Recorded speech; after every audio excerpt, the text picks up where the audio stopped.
President, honorable members of the Council, state senators and representatives, department directors, community partners, and fellow residents of our great city of Providence. I'm pleased to be here with you tonight to present my proposed budget for the upcoming fiscal year. As I look around this room, I'm reminded about what I love about Providence, the passion and dedication of so many people from different walks of life working together in a unified commitment to seeing our city succeed. From the Merchants Association supporting our unique small businesses, to the neighborhood groups building beautiful community spaces, to the city leaders and city staff who exemplify the best in public service. It's the people in this room and the people at home tonight in living rooms and boardrooms across our city who've put us on a path to becoming the world-class city we all know we can be. And for our part, our administration has worked every day to build a safer and stronger city that's more efficient, more effective, and more responsive to the needs of our community. We are building a city hall that works for you. And over the last year, we've seen what can be accomplished when we engage with one another and when we put the needs of our residents first as our guiding compass. Together, we have developed a budget for you tonight that invests in quality of life city services that matter most to our community, while also responsibly avoiding the difficult financial decisions that cities across the country are having to face as federal funding runs out. It starts right here in this building.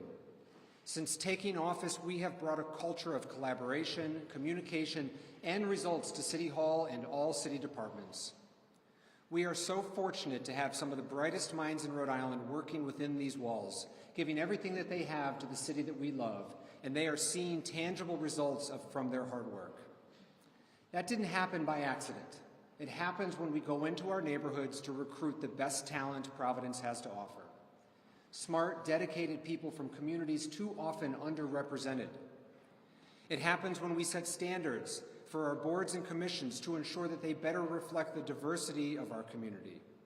It happens when we professionalize and digitize our city systems, bringing City Hall into the 21st century and freeing up our staff to focus their time on impactful work that moves the city forward.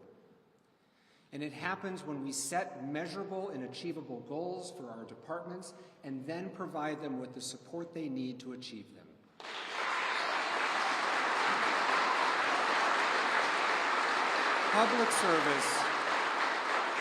Public service is never easy, but it is always noble. And I truly see that our leadership team is one of the greatest accomplishments of the first year. And so I say to every city employee, thank you. I appreciate everything you do. Can we give a round of applause to the hardworking city employees who raise the bar every day?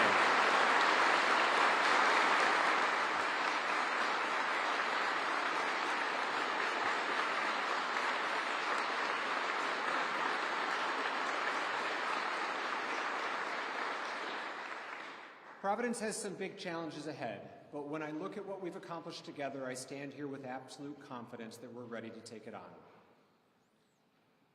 When we took office last year, Providence was in an unsustainable financial position. Though temporarily propped up by one-time federal pandemic relief funds, those funds were set to expire or run out.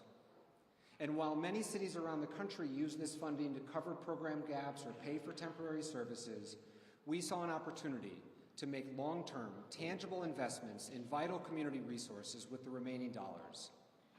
True, the money would expire, but we set out to ensure that the impacts would be felt for generations to come. I am proud to say that we have maximized every federal dollar available to us. We have spent it on high-need, high-impact programs and resources that will have long-term benefits for our residents. For example, we invested $4 million in improvements to India Point Park, Marino Park, the Woonasquatucket River area, beautiful public spaces enjoyed by hundreds of people every day. We invested $3 million in emergency programs for our unhoused residents, providing safe shelter for folks across the city in the face of increasing storms and cold weather. And we responsibly weaned ourselves off of those funds, previously used to fill budget gaps, by making difficult decisions to where we are today. We are not experiencing the dangerous fiscal cliff that many cities around the country are experiencing as they develop their budgets this month. and I am proud to say that I have kept my promise. Tonight, I am submitting a balanced budget with no reliance on those one-time dollars and no increases to taxes for businesses or residents.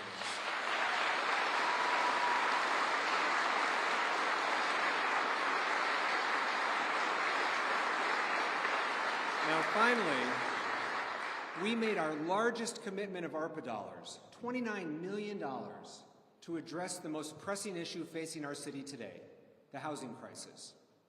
By further investing in our Affordable Housing Trust Fund, we took a vital step in our strategic plan to build more affordable housing in our city. Indeed, we have been laser-focused on addressing our housing crisis from all angles. Over the past year, we've invested in over 400 emergency shelter beds for our residents, providing a temporary solution for people and families in every corner of our city. And thanks to the tireless work of the Planning and Development Department, our Housing and Human Services Department, and all of you on the City Council, we were so proud to be the first community in Rhode Island to adopt new rules for how we build housing to respond to the current crisis. We restructured regulations and zoning to incentivize new housing development. We streamlined city review processes and improved permitting transparency, increased efficiency, and expedited decision-making. As a result, last year alone, we created 843 new housing units in Providence, and there's another 500 units already underway this year.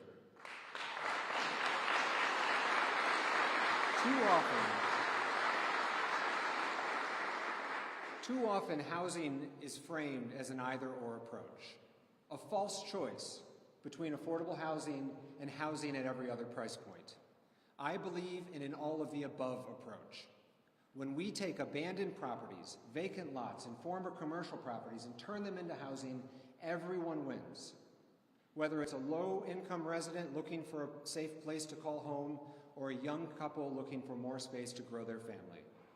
New housing at all price points are transformational for the people who live there and the businesses and community around them. It's an investment in our future and an investment worth making.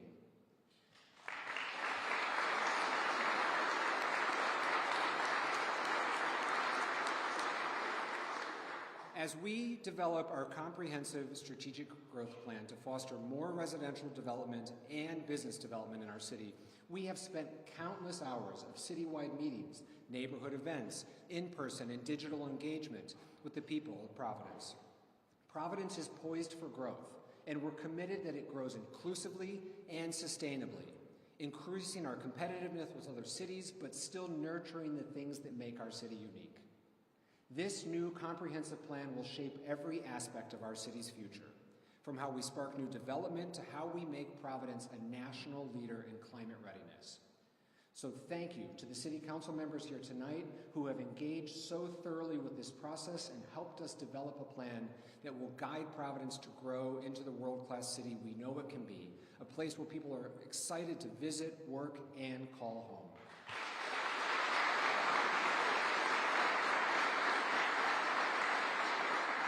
Now, Providence is fortunate to have assets that most cities can only dream of. A thriving food scene, innovative small businesses, incredible arts and culture, and leading hospitals, universities, and nonprofits. As we look to grow over the next decade, we must do so in concert with these other sectors, ensuring that all boats are lifted by our rising tide.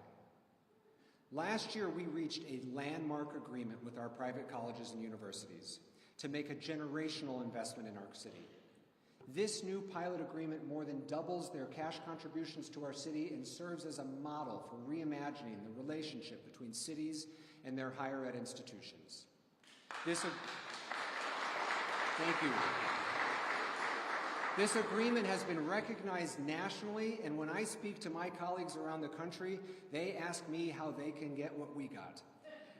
Brown, RISD, PC, and Johnson & Wales are anchor institutions in our city. They create thousands of good jobs for our residents and support hundreds of small businesses, provide educational and community benefits throughout our neighborhoods. These new agreements, which amount to almost $450 million in contributions, are structured to build on the many areas in which we can benefit one another. From investments in our schools and green spaces to support for critical infrastructure projects to a new working group focused on higher ed and community leaders working together to address neighborhood quality of life issues, this pilot agreement is a game changer and a framework for progress. Now, when it comes to our largest nonprofit landowners, our colleges and universities are on one side of the coin. Right now, some of our hospitals are on the other side. Whereas our educational leaders came to the table with an open mind and a collaborative spirit, we need to look for the same from the hospitals. So I say to the Lifespan leadership team, it is time to come to the table with a meaningful contribution. I am confident that we can reach a fair, equitable, and mutually beneficial agreement that ensures we grow together for the decades to come. Hospitals throughout the region have figured out how to make meaningful long-term investments in their host community. Lifespan, you can too.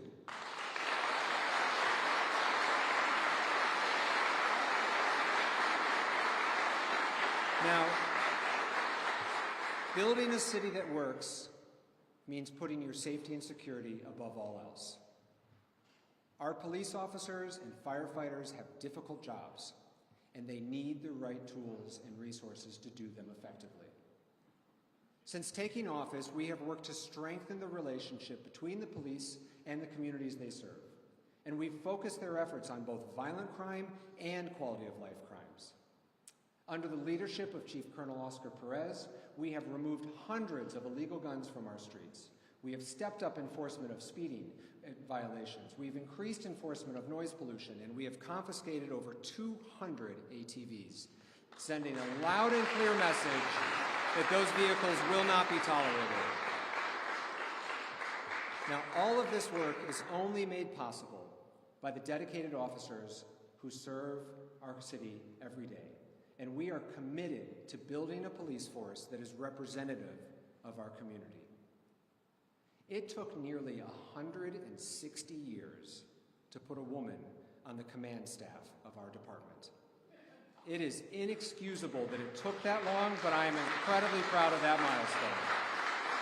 I want to take a moment to commend her for her leadership. Major Alyssa DeAndre, please stand and be recognized.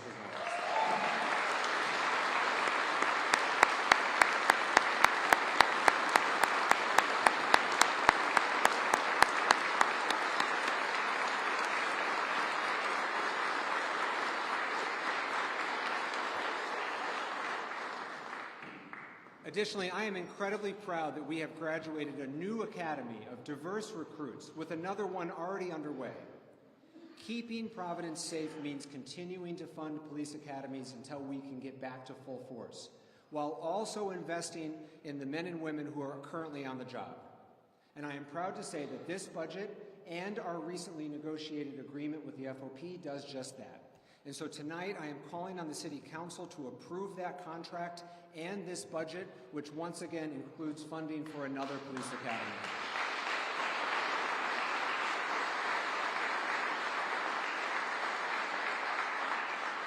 Now, I also believe that not every call requires a response from an armed officer. And while we have focused our policing efforts on violence and quality of life, we've also increased our public health response, providing additional tools to address emergencies, including in this budget an increase in funding for our successful partnership with Family Services and their GO team, which pairs Providence Police with qualified and trained social workers. In our fire department, under the leadership of Chief Silva, we have instituted a new pilot program through which EMS units are assigned bicycle details in and around downtown. Having trained medical personnel on the ground and able to respond quickly to everything from an opioid overdose to a mental health emergency has provided critical support to our residents and saved lives. This year, we're looking forward to expanding that program to more neighborhoods throughout the city, beginning on Broad Street.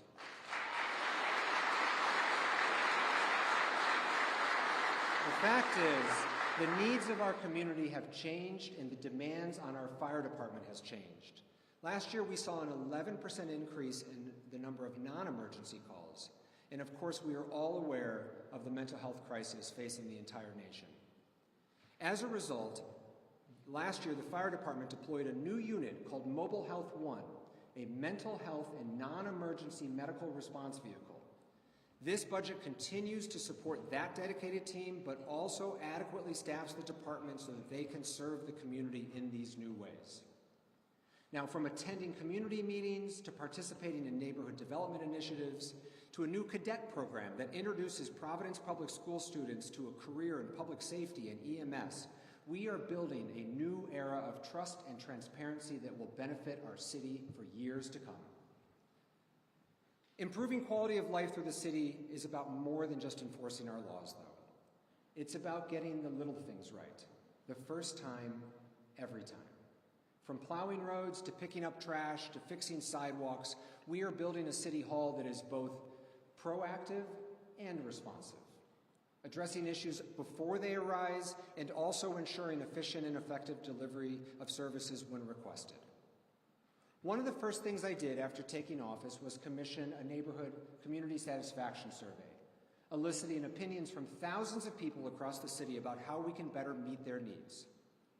Based upon this feedback, we made a series of targeted investments in technology and infrastructure that are now starting to yield substantial results.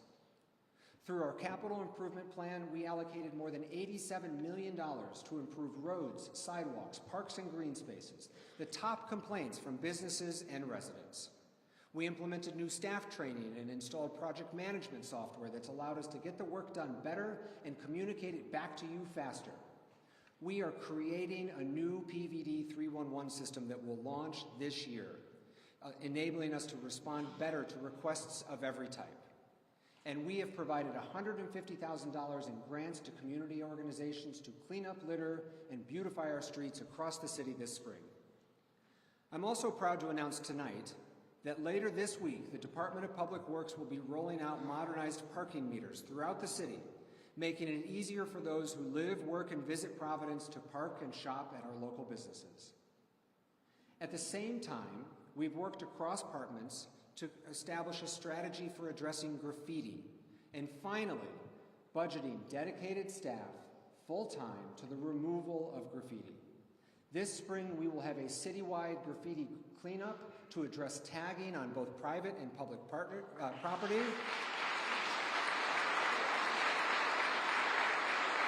And we have done all of this while creating new opportunities for intentional art in our city. We are, after all, the creative capital. We've got some of the best artists in the world, and we are committed to making space available so that they can showcase their work without having to worry about doing so under the cover of darkness. There are no assets. There are no assets more important to Providence than our people, and that starts with our students. 5 years ago, the Providence School Department was taken over by the state to address significant and long-standing shortcomings in the education that we were providing to our young people.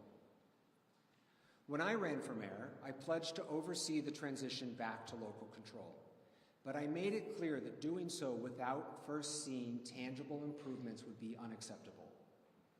So last year, I announced the formation of a new working group to oversee the return of our school district to local control. A working group made up of diverse and talented leaders from across the city. This group has been hard at work to develop a process for a smooth and efficient transition. And this summer, we will be launching a community engagement process to help guide us and ensure that every voice is reflected in the steps that we take next. But while we prepare for this transition, we are also moving forward on programs and partnerships that better provide educational opportunities for our students right now. And that begins with our youngest learners. We have supported 16 home-based child care facilities with over $400,000, which not only helps improve quality, but increase enrollment, and more importantly, provides 133 children with better early learning facilities, setting them up for success for the rest of their life.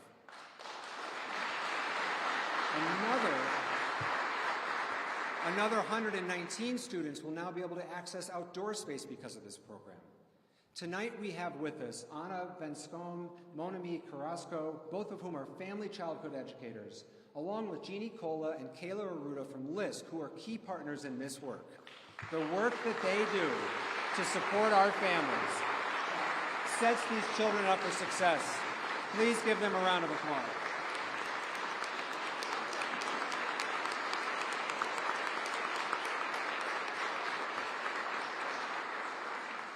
So I'm excited to announce that we'll be releasing another $300,000 in the next round of infrastructure grants later this month. Thank you for everything you're doing for our children. Last year, for our K-12 students, we cut the ribbon on 3 modernized schools, and we are currently under construction on 3 more. That's $240 million that we have invested in rebuilding crumbling school infrastructure, and I want to thank the General Assembly members who are here for making that funding available.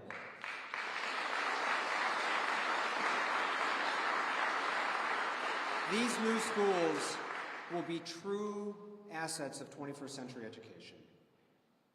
Additionally, we have continued robust summer learning and employment opportunities, expanded recreational options, including, amazingly, for the first time ever, the first ever city-led soccer program. We remain committed. We remain absolutely committed to pre-K and are investing in facilities to ensure that every single child in Providence will have a seat who needs one.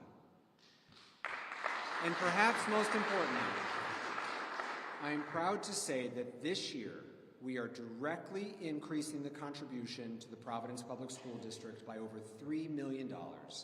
That is the largest increase that the city has made to PPSD in over 7 years.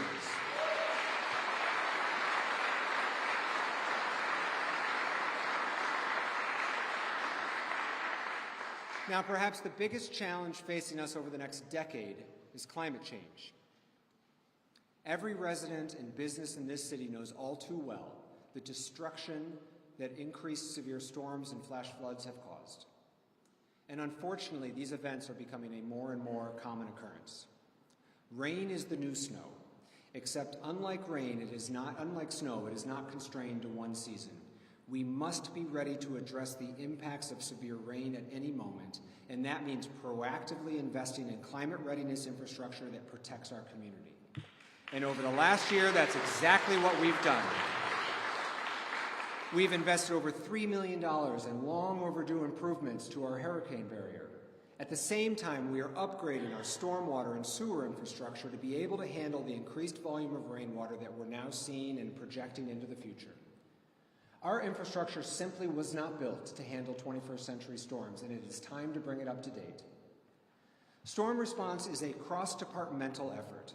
I want to take a moment to recognize the Department of Public Works and the Providence Emergency Management Agency, who have been at the ready 24 hours a day, 7 days a week, ready to respond to whatever comes their way.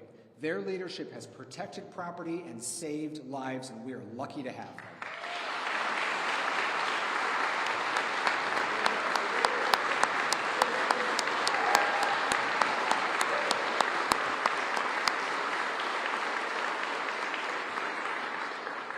While we move forward with mitigation tactics that address the impact of climate change that we're already feeling, we're also taking steps to decrease our carbon footprint with substantial policy developed right here by the City Council in partnership with our Sustainability Department.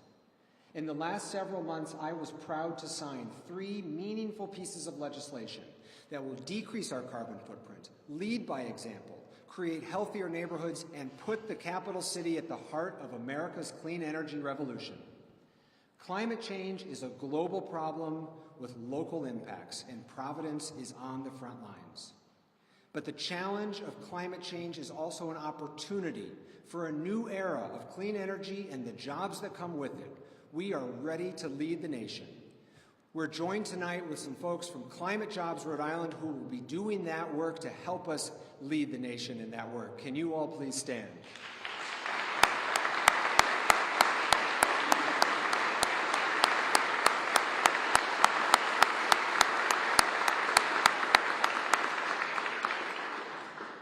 You know, I used to say that Providence was one of the country's best kept secrets. Well, the secret is out. A study released this year shows that Rhode Island was the 5th-ranked state in the country for attracting new residents. A recent report by Forbes included Providence in one of the top 25 cities for the best quality of life. And in the past year, national publications have called us both the best up-and-coming city and America's comeback city. Absolutely.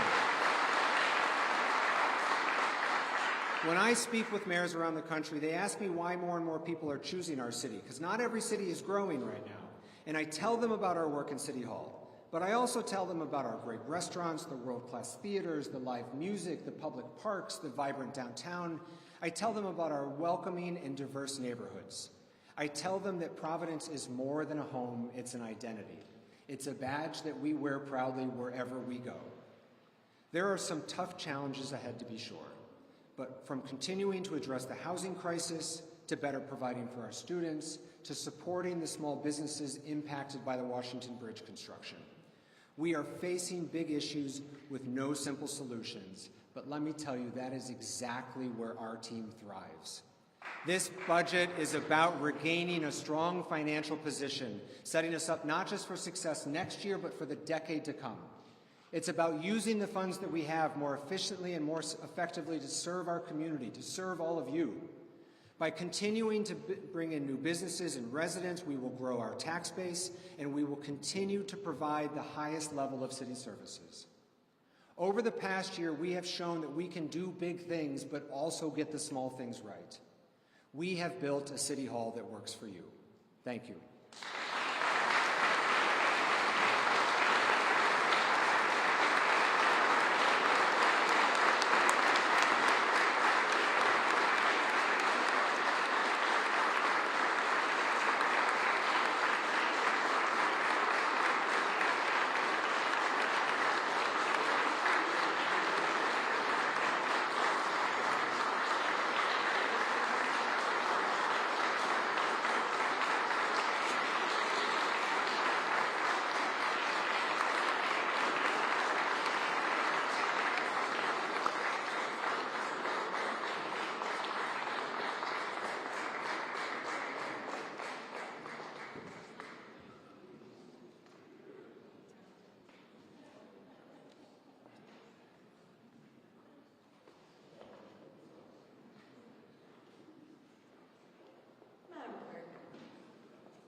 Majority Leader Taylor. Madam President, motion to suspend Rule 16B of the Rules of the City Council in order to take matters not appearing on the printed document. Second, Madam President.